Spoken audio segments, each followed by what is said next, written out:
Hello, in today's video, we want to know how much you have learnt about body parts starting with A, B, C. How many words can you label? Let's start now. Auricle or pinna, the visible part of the ear on the outside of the head.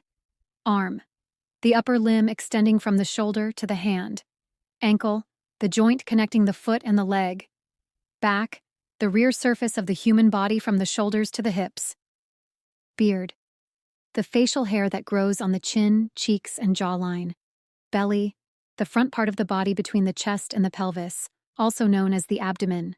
Cheek, the fleshy area on either side of the face below the eyes. Chin, the lower part of the face below the mouth. Calf, the back portion of the lower leg between the knee and the ankle. Here is a funny poem having the words that we already mentioned. Can you make a crazier poem than this ABC body parts in motion? My arms got moves that make me sway.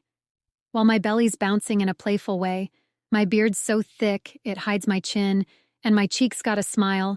It's always in the auricle. Here's my ankles dance. My calf's so strong, it's got the stance. And my back? Well, it just has to cope with all these parts and a lot of hope.